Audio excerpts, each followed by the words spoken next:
live long and prosper.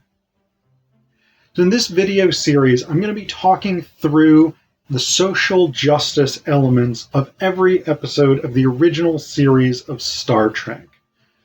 The thing that inspired this project was actually a Fox News article which argued that Star Trek has in some way betrayed its traditional commitment to sort of political neutrality or middle ground by embracing progressive politics. In this series, we're going to see that Star Trek has always embraced progressive politics, and it's always been aspirational for social justice in various senses. I am taking a broad perspective on social justice here, so that may include multiple different types of social justice, whether that's racial, whether that's economic, whether that's religious, whether that's abilities, gender and sexuality, anything broadly considered. I will go through every episode. Some of the episodes I will interview fellow Trekkies and talk with them about it. And then below, in the descriptions, I will give you additional information about the episodes, particularly their original air date, who wrote the screenplay, and who directed that episode. I also want to dedicate this series to my dad, Michael Allen Zapkin. He was an OG Trekkie from back in the day, and it was watching the original series with him that I came to love Star Trek. In this video, we're going to talk about the episode The Squire of Gothos, which is one of my favorite episodes of the original series. So in The Squire of Gothos, the Enterprise is flying along, minding its own business, out through a star desert, just big, vast, empty area of space with nothing in it, which, as I understand it, is actually most of space in reality. When all of a sudden, there's a planet in front of the Enterprise, and they're like, holy fuck, there's a planet. They don't have time to really explore it, so they're about to head on their merry way, when all of a sudden, Sulu disappears off the bridge. Shortly after, Captain Kirk disappears off the bridge. So now, suddenly, they're missing two people. A number of the crew, Dr. McCoy, Yeager, and DeSalles. Yeager and DeSalles never show up in another episode again, so they are what they are. They want to go down to the planet. Spock's like, let's check the atmosphere. Oh, it's super poisonous. You would be dead in like 3 seconds. But finally, he agrees to... So the Enterprise gets a weird message. First, up on Uhura's communication screen, they get first greetings and felicitations. Then they get hip hip hurrah, tally ho. At which point Spock is like, okay, something weird is going on. You guys can go down, take some safety equipment, whatever it is, so that you don't immediately die. They beam down, McCoy, Yeager, and DeSalles, and it's a fairly nice planet. Like, the bit that they beam into happens to be pretty hospitable. And they find a nice castle, mansion, house thing, which they then just, enter without knocking or anything like that. And in that house, amongst a bunch of nice, early 19th century stuff, they find Kirk and Sulu, who are kind of in suspended animation, and they also meet General Trelane, retired. Just Squire Trelane now. Who's this alien being, incredibly powerful, able to transmute matter at will, and he is fascinated by Earth, but because of the time difference, because of the vast difference of some 900 light years, according to the crew, he's been looking in on Earth in the early 1800s, around the time of Napoleon. So, he basically keeps them there to like chat about military stuff and history and things like this. And he's basically all powerful. Like, he can do whatever he wants. He can freeze them. He can unfreeze them. He can transport them. He can anything. But Spock, up on the Enterprise, manages to spot a small patch of habitable area on the planet. They beam up all of the life forms in that area, which is just their crew members. It does not happen to include Trelane. So that's interesting.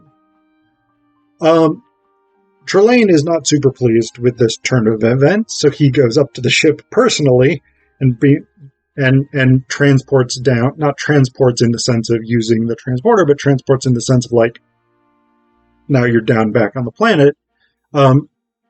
He transports basically everybody who's on the bridge. So that includes the original people who were there, along with Spock and Uhura and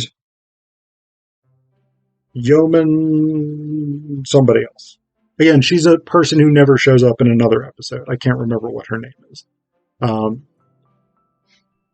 And basically,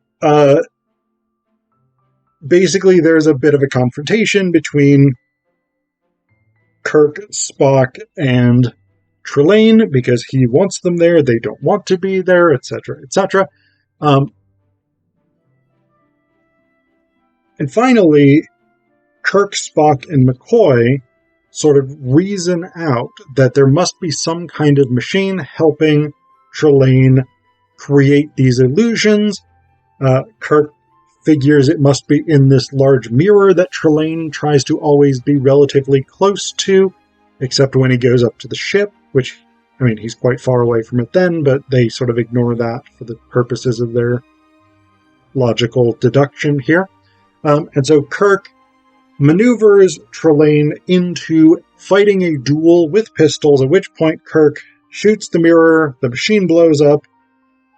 Seems fairly unlikely that one lead bullet would destroy a massively powerful and sophisticated supercomputer, but there you go. The Enterprise crew are able to escape. They start warping out, but then Trelane's like, aha, my planet's in front of you again. Oh, you tried to get away, but my planet's in front of you. So Trelane basically does not let them leave. Then he brings Kirk down, puts Kirk on trial for treason against him, finds him guilty, he's going to hang him. Kirk's like, don't be dumb. It'd be much more fun if you hunted me with a sword. He doesn't exactly make that specific suggestion, but he does basically say, you should do something that's more fun than just hanging me. And Trelane settles on hunting Kirk with a sword. Sorry, my cat's screaming. I don't know if that's going to show up on the recording or not. Frankie, shush, buddy. So they do this. Kirk and Trelane sort of have a hunt fight. And then Trelane finally corners Kirk. And he's like, ha, I've won. Victory. And he's like, now you'll kneel, Captain. And Kirk's like, no, I won't. And Trelane's like, but I order you. And Kirk's like, well, I'm not going to. And then Kirk takes his sword and just snaps it. And Trelane gets really quite pissy about this. At which point, these two sort of energy beings show up in the sky, and they're like, Trelane, what are you doing? You can't do these things. We told you need to take proper care of your pets. And Trelane's like, but I was winning. I'm a general. I don't have to listen to you. And they're like, no, Trelane, you're our son. Come inside now to our energy house or something. I don't know. It is kind of weird that they are disembodied energy beings and they're like, come inside now. Like, that's... I don't know what he's coming into, if he's an incorporeal entity. But then the two energy beings are basically like, Hey, Kirk. Sorry, stuff went kind of awkward for you. If we'd known you guys were so crap at surviving well, we wouldn't have let Trelane intercept your ship. Sorry.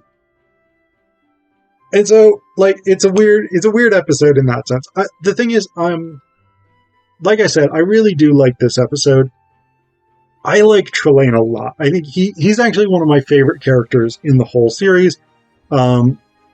Particularly among the people who are not regular members of the crew. Like Trelane and Cyrano Jones from The Trouble with Tribbles might be two of my absolute favorite supporting characters. So, but I'm a little bit, I don't know, I'm a little bit on the fence about the ending where Trelane ends up being this sort of giant space child, incorporeal energy, mischievous boy thing. There's my cat. He's fixing to get in my laundry basket, where maybe he'll settle down and stop screaming. Or not.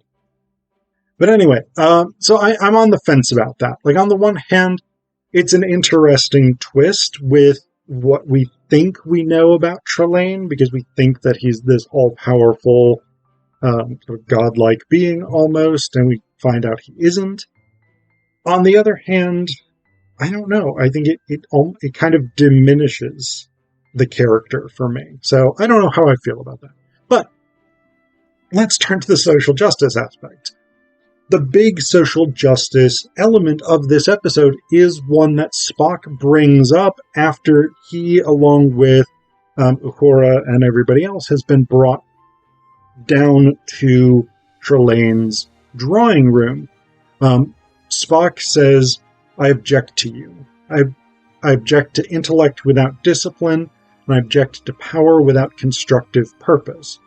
And so this is the big thing, right? And the way that the episode sets this up, specifically the iconography, the visual elements associated with Trelane, the primary association here is going to be a critique of aristocracy, because Trelane is set up as a sort of minor aristocrat, but who's nonetheless empowered to do whatever he wants with the lives of others, or to do more or less whatever he wants with the lives of others.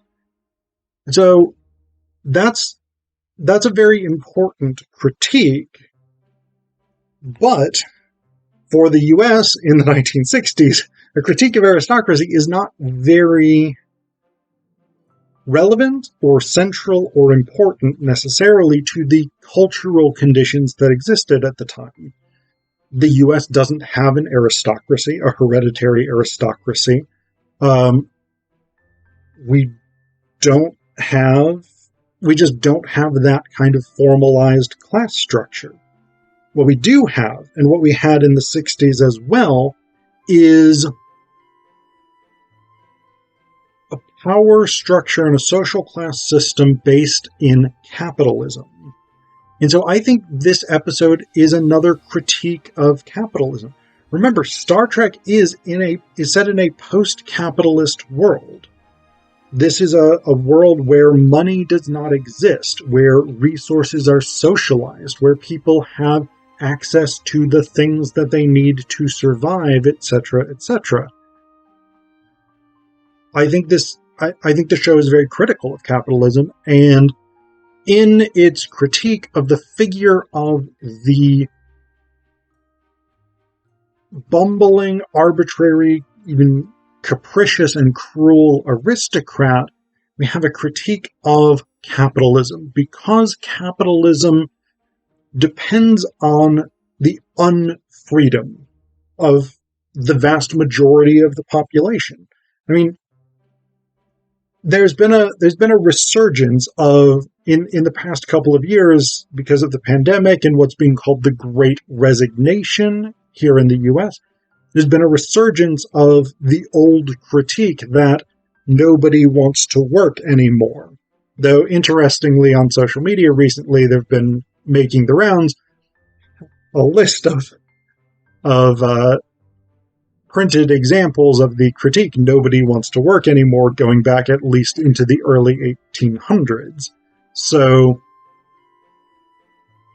but the reality is nobody wants to work. Nobody wants to have a job. We may want to be productive, we want to be creative, we want to be useful in some way to the world, but we also want to have leisure time. We want to spend time with family. We want to pursue our hobbies or interests, things like this. We want to be able to get enough sleep. And because capitalism, to the extent that capitalism can monetize those things, it does. But there are a lot of ways in which capitalism can't. And so capitalism downplays those things, particularly in the US system. Capitalism downplays the legitimacy of those things. We fetishize being busy, and particularly now, because of the gig economy and things like this, people need to work so much more in order to make ends meet. So there is a compulsion there. You do your job in order to survive because the stakes are literally that. You do not survive, or you may not survive, if you don't work, whether or not you like that work or that work is fulfilling or things like that. This is the same kind of thing, and of course it's worth noting, particularly in the US, that those with money, both individuals and industries, spend a tremendous amount of money buying influence over politicians to promote policies that are beneficial to those individuals or industries. And so in that sense, again, we have the compulsion of those with money, those with power in the form of dollars, their ability to coerce others to do what they want. And so in this sense, Trelane represents that same kind of authority. I exert authority over you, and the consequences for not complying with that authority will be fatal. Now, it's interesting here because in the episode, we have another model of authority, right? Captain Kirk. Kirk is the captain of the Enterprise. He has more or less absolute authority on the ship. But I would argue there's a substantial difference between Kirk's authority and Trelane's authority. Well, there's two substantial differences. Well, one and a half substantial differences. The half substantial difference is the question of coercion. Trelane overtly threatens violence, death, its execution, etc., for non-compliance with his wishes. Kirk doesn't generally threaten the crew with penalties if they are not compliant with his orders, though it is also worth noting that that is always implicit in a military structure. The failure to obey commands does always implicitly carry the threat of penalty. My cat is just not very graceful. Yeah, he just like tripped climbing into the laundry basket. Anyway, so I'd count that as a half difference. But the big difference, the full difference, is that Trelane has taken people off the Enterprise against their will with no consideration of their wishes. Kirk is in command of people who have signed up for Starfleet, who have gone through training, who have chosen to be part of this military-style organization. And so Kirk's authority, while it is still coercive in the sense that he gives orders and he expects them to be obeyed, because he does not command people who have not consented to be commanded, there is a significant difference here in the quality of that command, the quality of that authority.